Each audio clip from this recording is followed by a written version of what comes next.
प्रिय मित्रों, आप सबों को प्रेम भरा नमस्कार। इस समय आप सत्य वचन देख रहे हैं और आप सबका इस कार्यक्रम में मैं हृदय से स्वागत करता हूं। मनुष्य एक आत्मिक प्राणी है। परमेश्वर ने उसे अपनी आत्मा प्रदान की है, इसलिए प्रत्येक मनुष्य अंदर ही अंदर सत्य की खोज में रहता है।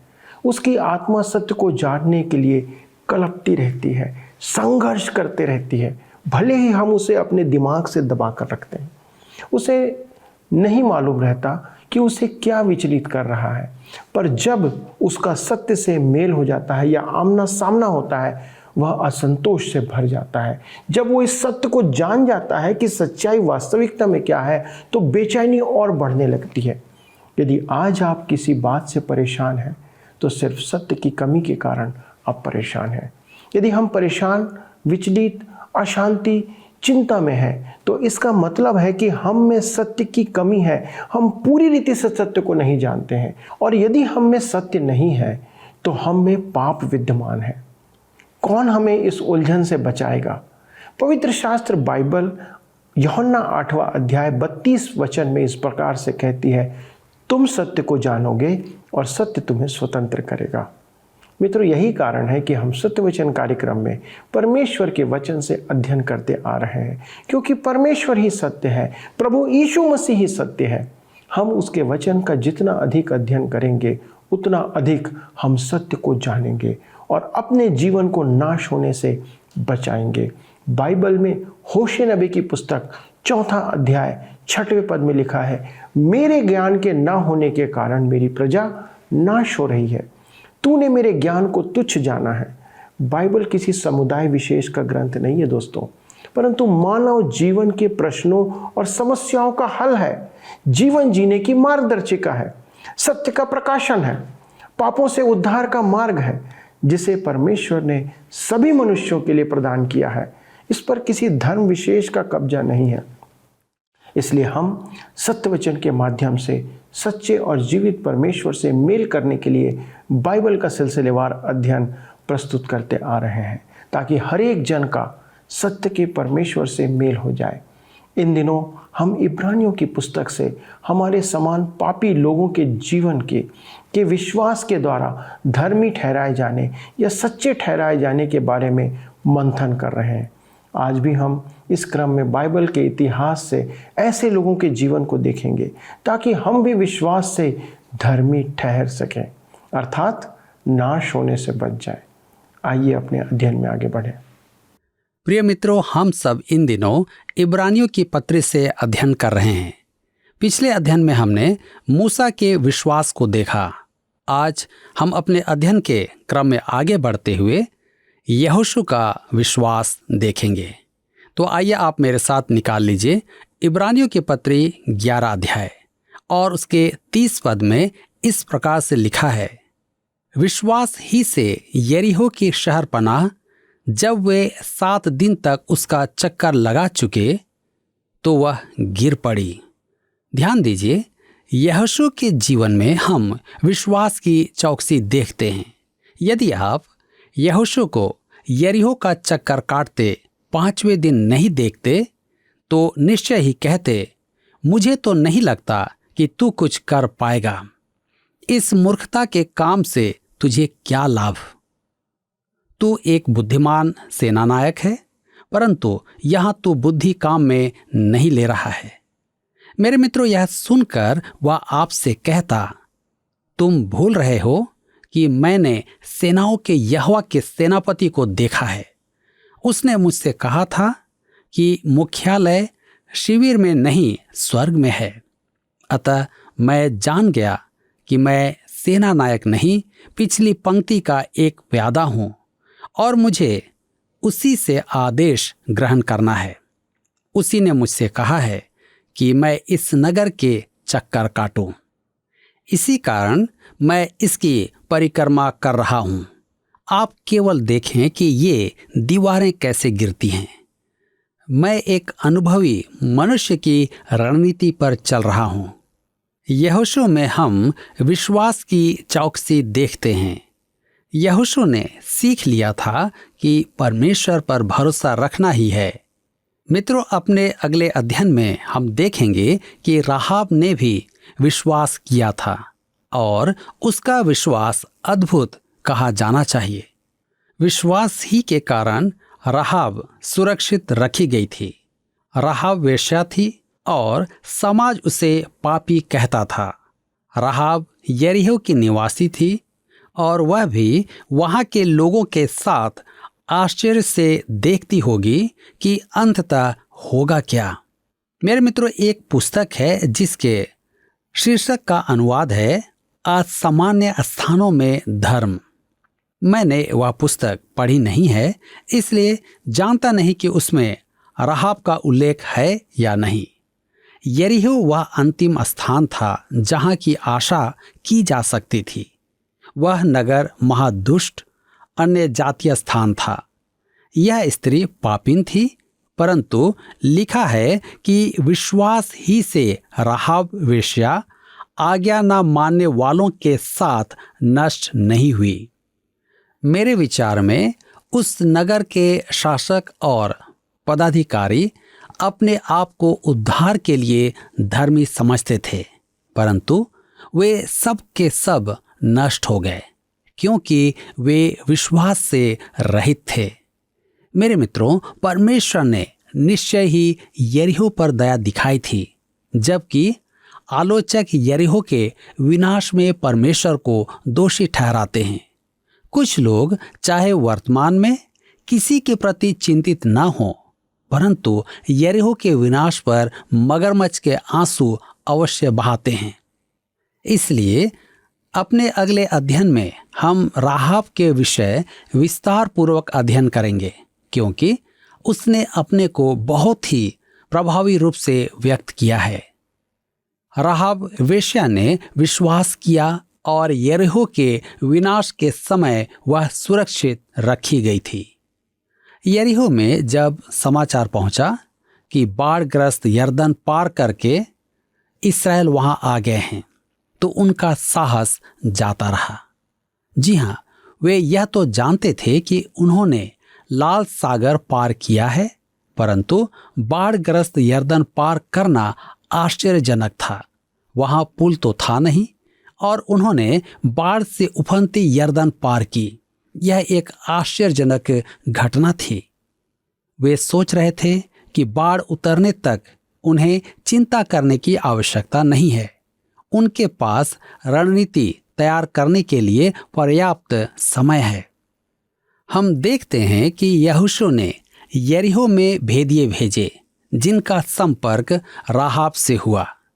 मुझे ऐसा लगता है कि राहाब ने उनसे सौदा करना चाहा होगा, परंतु उन्होंने कहा कि परमेश्वर ने यरीहो उनके हाथ में कर दिया है और वे किसी विशेष उद्देश्य के निमित्त वहां आए हैं, परंतु उन्हें इस समय सुरक्षा की आवश्यकता है। उसने उन्हें अपने घर की छत पर छिपा दिया, जो एक जोखिम भरा काम था। इसमें उसकी जान भी जा सकती थी।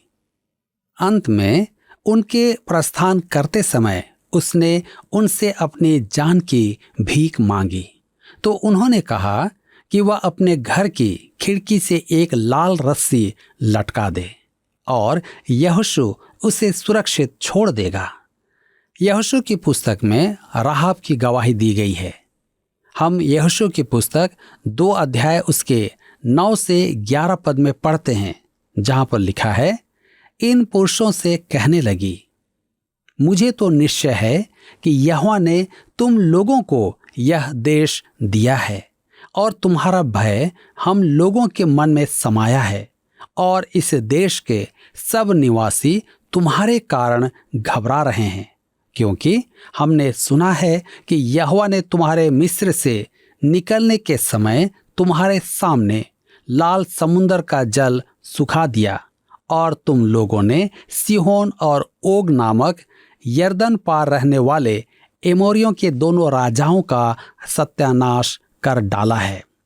और यह सुनते ही हमारा मन पिघल गया और तुम्हारे कारण किसी के जी में जी न रहा, क्योंकि तुम्हारा परमेश्वर यहोवा ऊपर के आकाश का और नीचे की पृथ्वी का परमेश्वर है। मेरे मित्रों, ध्यान दीजिए कि उस स्त्री का यह अंगीकार बड़ा ही विचित्र है, परंतु यह उस तथ्य का प्रकाशन है कि परमेश्वर ने यरीहो को निरुद्देश्य नष्ट नहीं किया था। वे 40 वर्षों से सुन रहे थे कि इस्राएल ने लाल सागर चमत्कारी रूप से पार किया है। अनेकों ने इस समाचार पर विश्वास तो किया, परंतु परमेश्वर में विश्वास नहीं किया। उन्होंने यह समाचार भी सुना कि इस्राएल के परमेश्वर ने उन्हें एमोरियों पर कैसे विजय दिलाई। इस समाचार से यरीहो वासी लाभ उठा सकते थे। अब वे यरदन पार करके यरीहो के नगर द्वार पर डेरा डाले हुए थे। परमेश्वर क्या कर रहा था? परमेश्वर यरीहो वासियों को उसमें विश्वास करने का, भरोसा करने का और उसकी ओर फिरने का अवसर दे रहा था।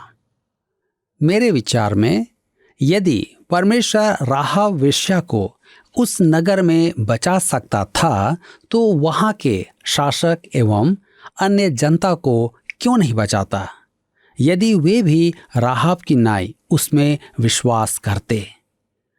परमेश्वर उन सब को एक ही निगाह से देखता था कि वे सब पापी हैं, सब ने पाप किया है और परमेश्वर की महिमा से रहित हैं। कुछ लोग गुप्त में पाप करते हैं और कुछ लोग खुले में पाप करते हैं। जो भी है, परमेश्वर ने उन्हें मन फिराव का पूरा समय दिया। उनके पास 40 वर्ष थे कि वे परमेश्वर की ओर फिरें, परंतु वे नहीं फिरे। मेरे मित्रों, मैं आलोचकों से पूछना चाहता हूं कि 40 वर्ष के समय में एक ही स्त्री ने परमेश्वर में विश्वास किया। क्या कारण था? यदि कोई 40 वर्ष में परमेश्वर पर विश्वास न करे तो वह कभी विश्वास नहीं करेगा। परमेश्वर धीरजवंत है, वह सहनशील है, वह नहीं चाहता कि एक भी जन नष्ट हो। परमेश्वर विश्वास करने वाली वेश्या को भी बचाता है। यरीहो वासियों ने जो सुना उस पर तो विश्वास किया, परंतु परमेश्वर पर विश्वास नहीं किया। यदि वे परमेश्वर पर विश्वास करते तो नष्ट नहीं होते। इस स्त्री ने जब परमेश्वर में विश्वास का प्रमाण दिया और कहा कि वे यरीहो को जीतें तो उसकी सुधि लें, वह उसके विश्वास का कदम था और इसमें उसने जान की जोखिम उठाई। उसका विश्वास कार्यकारी हुआ। विश्वास निठल्ला नहीं बैठता है। भेदियों को ग्रहण करने के कारण वह अन्यों के साथ नष्ट नहीं की गई। मेरे मित्रों, विश्वास सुनने से और सुनना परमेश्वर के वचन से होता है। हमने सुना है कि परमेश्वर ने तुम्हारे द्वारा क्या किया है और हम विश्वास भी करते हैं। मैं उस पर यहाँ तक विश्वास करती हूँ कि अपनी जान की जोखिम उठा सकती हूँ। उसने अपने विश्वास का प्रमाण दिया। हम राहाब में विश्वास का चमत्कार देखते हैं। हम देखते हैं कि इस पतित संसार में परमेश्वर मनुष्यों के एक वर्ग को दूसरे वर्ग से अधिक अच्छा नहीं समझता है। परमेश्वर की दृष्टि में हम सब पापी हैं और जो भी उसकी ओर फिरता है वह उद्धार पाता है, चाहे कोई भी क्यों ना हो। चाहे आपका पाप कितना भी बड़ा क्यों ना हो, यदि आप उसकी ओर फिरेंगे तो निश्चय ही वह आपके पापों को क्षमा करेगा। पहला यूहन्ना की पत्री 1 अध्याय उसके 9 पद में लिखा है, यदि हम अपने पापों को मान लें तो वह हमारे पापों को क्षमा करने और हमें सब अधर्म से शुद्ध करने में विश्वास योग्य और धर्मी है। जी हाँ, इसलिए कोई भी उसके पास अपने पापों की क्षमा प्राप्त कर सकता है। तो आइए अब हम आगे देखें अन्यों का विश्वास। इब्रानियों की पत्री 11 अध्याय उसके 32 पद में लिखा है, अब और क्या कहूं, क्योंकि समय नहीं रहा कि गिदोन का और बाराक और शिमशोन का और इब्ताह का और दाऊद और शामुएल का और भविष्यद्वक्ताओं का वर्णन करूं। ध्यान दीजिए, लेखक पुराने नियम के इतिहास में उस स्थान पर आ गया है कि वह लिखता है, अब और क्या कहूं। वह किसी भी दिशा में जा सकता था और विश्वास के नायकों की सूची बना सकता है। वह दिखा सकता था कि विश्वास कैसे अनेक स्त्री पुरुषों में कार्य करता है। अतः वह हमें एक सूची देकर साफ कह सकता है कि वह विस्तार पूर्वक इनकी चर्चा नहीं कर पाएगा, परंतु इन सबों को इस अध्याय में रखना आवश्यक है। मेरे मित्रों, हम इन स्त्री पुरुषों के जीवन में विश्वास का संघर्ष देखते हैं। उनके विषय विस्तार से चर्चा तो नहीं की गई है, परंतु उन सब में कुछ तो सामान्य है। ये सब शासक हैं। गिदोन, बाराक, शिमशोन, इब्ताह और शमूएल सब न्यायी थे। दाऊद राजा था। ये सब परमेश्वर की ओर से युद्ध कर चुके थे और विश्वास ही से उन्होंने युद्ध जीते। मेरे मित्रों, इनमें से मैं केवल गिदोन का उदाहरण देना चाहता हूं। आज लोग अपनी कलीसिया को गिदोन का दल कहते हैं, अर्थात वे संख्या में कम हैं। परंतु मेरे मित्रों, गिदोन के दल में मुख्य बात उनकी संख्या की कमी नहीं थी। उनकी विशेषता थी उनका विश्वास। गिदोन वास्तव में अल्पी था और जब परमेश्वर ने उसे बुलाया तब उसमें विश्वास बहुत ही कम था। गिदोन उस समय न्यायी बना जब मिद्यानियों ने इस्राएल पर अधिकार कर लिया था। इब्रानी अपनी फसल भी नहीं काट पा रहे थे। मिद्यानी उन्हें लूट लेते थे। गिदोन युवा ही था और छिपकर गेहूं की दावनी कर रहा था। गेहूं की दावनी के लिए पहाड़ के ऊपर जहां हवा अधिक हो, हवा में उछालकर भूसी को उड़ाया जाता था। परंतु गिदोन कायर था, इसलिए वह घाटी में छिपकर गेहूं साफ कर रहा था कि उसे कोई न देखे। मेरे मित्रों, यदि आप निराशा से भरा कोई काम देखना चाहें तो उस समय गिदोन को देखें। वहां तो गेहूं की भूसी उड़ाने के लिए हवा भी नहीं थी। भूसी तो उड़ने की जगह उसी के सिर पर गिर रही थी। इससे अधिक निराशाजनक काम और क्या हो सकता है। तो मेरे मित्रों, हम देखते हैं कि गिदोन ऐसा ही था। इसी समय स्वर्गदूत वहां प्रकट हुआ और उससे कहा, आइए हम पढ़ें न्यायों की पुस्तक 6 अध्याय उसके 12 पद। लिखा है, उसको यहोवा के दूत ने दर्शन देकर कहा, हे शूरवीर सूरमा, यहोवा तेरे संग है। ध्यान दीजिए, गिदोन के संबोधन में ये शब्द उचित नहीं। उसने शायद सोचा भी नहीं होगा कि स्वर्गदूत उसे संबोधित कर रहा था। अतः मेरे विचार में उसने चौंक कर स्वर्गदूत से पूछा होगा, कौन, मैं? उसने स्वीकार भी किया कि वह कायर है, क्योंकि उसने कहा, मेरा कुल मनुष्य में सबसे कंगाल है और फिर मैं अपने पिता के घराने में सबसे छोटा हूं, अर्थात मैं कुछ भी नहीं हूं। परमेश्वर ने उससे कहा, क्योंकि तू कुछ भी नहीं है, इसलिए मैंने तुझे चुना है। मैं चाहता हूं कि तू मुझ पर विश्वास करे। मेरे मित्रों, हम देखेंगे कि परमेश्वर उसके विश्वास को बल दे रहा था जब तक कि वह दिन ना आया जब उसने केवल 300 लोगों को लेकर मिद्यानियों को हराया। गिदोन के जीवन में विश्वास क्रियाशील था। कितने सोचते हैं कि प्रभु की सेवा में बड़ा प्रदर्शन न हो तो वह सेवा नहीं मानी जाएगी। क्या मैं कह सकता हूं कि परमेश्वर इस रीति से काम नहीं करता है? मेरे विचार में तो परमेश्वर की सच्ची सेवा छोटे छोटे लोगों और समूहों द्वारा की जा रही है। मैं गिडियन मिशन के एक ऐसे सेवक को जानता हूं जो एक सच्चा गवाह और कर्मठ सेवक है, परंतु कोई उसे नहीं जानता है। ऐसे ही इब्रानी हैं और अनेक गिडियन कार्यकर्ता हैं जिन्हें कोई नहीं जानता। वे विश्वास में सेवा करते हैं। यदि कोई परमेश्वर में विश्वास रखे तो परमेश्वर कुछ नहीं को भी काम में लेता है। परमेश्वर चमत्कार करने के लिए रहस्यमय रूप से काम करता है। वह आपके जीवन से भी काम करवा सकता है, क्योंकि वह चाहता है कि आप उस पर सिर्फ विश्वास करें।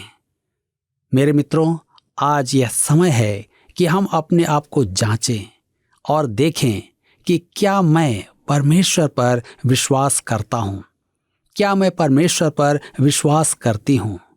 यदि नहीं, तो आज ही हम प्रभु के पास आएं और उससे मांगें, क्योंकि वह चाहता है कि हम विश्वास के द्वारा उसकी निकटता में आएं और उस महान उद्धार को प्राप्त करें जिसे वह हमें देना चाहता है। पिछले प्रश्न का उत्तर है बी, याकूब। कल के अध्ययन के अनुसार इसहाक के पुत्रों में से याकूब का जीवन मानव स्वभाव का चित्रण करता है। आज का प्रश्न है, परमेश्वर ने लाल समुद्र की घटना के बाद यरीहो के लोगों को उस पर विश्वास करने के लिए कितने वर्ष का समय दिया? ए 20, बी 30, सी 40, डी 50।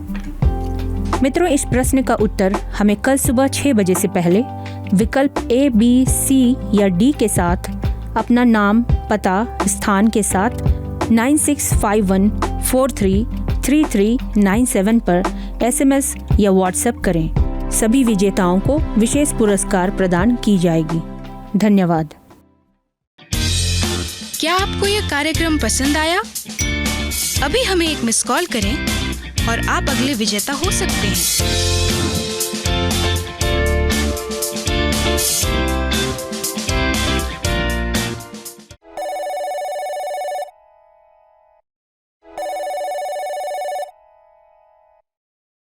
प्रिय मित्रों, क्या आप कभी विचार कर सकते हैं या सोच सकते हैं कि एक भयभीत या डरपोक व्यक्ति परमेश्वर के कार्य को कभी देखने पाएगा? क्या एक व्यभिचारी को कभी परमेश्वर स्वीकार करेगा? क्या लहू बहाने वाले हत्यारे को परमेश्वर कभी धर्मी ठहराएगा? क्या आप सोच सकते हैं कि एक वेश्या परमेश्वर को ग्रहण योग्य हो सकती है? क्या एक शराबी परमेश्वर को प्रसन्न कर सकता है? दोस्तों, हमारी दृष्टि में या मानवीय दृष्टिकोण में ये कभी भी संभव नहीं हो सकता, क्योंकि हमारी मानवीय विचारधारा ऐसी है, क्योंकि हम इन्हें मनुष्य की नैतिकता के निचले स्तर में गिनते हैं। हम इन्हें पाप की संज्ञा देते हैं। जो ऐसे ऐसे कार्य नहीं करते और उच्च नैतिक स्तर को बनाए रखते हैं, उन्हें हम धर्मियों की सूची में रखते हैं, एक मनुष्य होने के नाते। दोस्तों, लेकिन परमेश्वर उन सब को ग्रहण नहीं करेगा जो उसके वचन पर विश्वास नहीं करते हैं, क्योंकि परमेश्वर की दृष्टि में उसके वचन पर विश्वास ना करना भी पाप है। यदि हम विश्वास करते हैं तो उसके वचन का अध्ययन करते रहेंगे। हम इसलिए अध्ययन नहीं करते क्योंकि हम उसे नहीं मानते हैं। इस रूप से हम सब ने पाप किया है और परमेश्वर की धार्मिकता से दूर है। और यदि परमेश्वर की धार्मिकता से दूर है तो पाप के दंड के योग्य ठहरे हैं। हमारे कोई भी गलत कार्य परमेश्वर की धार्मिकता के स्तर को प्राप्त नहीं कर सकते जब तक कि कोई हमें सहायता ना करे, जब तक कि कोई हमारी सहायता ना करे, हमें मदद ना करे।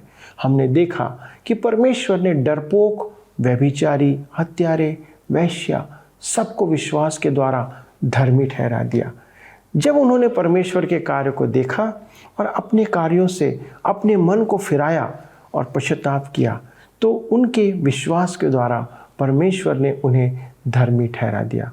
दोस्तों, आइए हम प्रार्थना करें कि परमेश्वर हमें ऐसा विश्वास दे कि हम उस पर अटूट रीति से विश्वास करें। आज आपके पाप कितने भी बड़े क्यों ना हो, संसार के लोगों ने आपको निराश कर दिया हो, लेकिन यीशु है जो आपको अपनाने के लिए तैयार है। हमारे स्वर्गीय पिता, हम धन्यवाद देते हैं आज के इस सुंदर वचन के लिए जिसने हमारे जीवन को स्पर्श किया है। प्रभु, हमने इस बात को जाना कि किस रीति से आप पर विश्वास करने के द्वारा, आपके निकट आने के द्वारा आपने बहुतों के जीवन को उत्तम बनाया और उन्हें धर्मी ठहराया।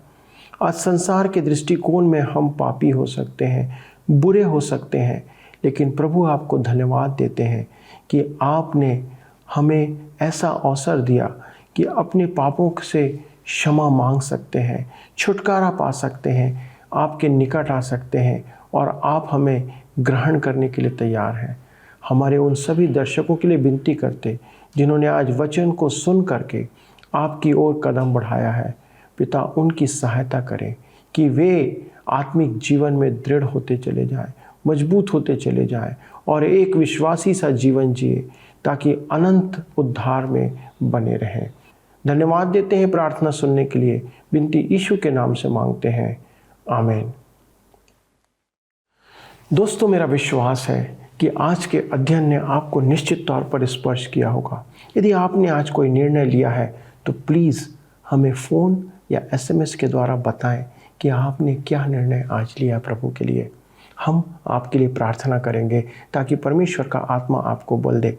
और जी हाँ, 18 सितंबर 2022 को बाइबल क्विज के लिए तैयार रहें, तैयारी करते रहें। यदि इस संबंध में भी आप कुछ जानना चाहते हैं तो कृपया हमें फ़ोन से संपर्क करें। परमेश्वर आपको अनेक अनेक अनेक आशीषों से परिपूर्ण करे। धन्यवाद।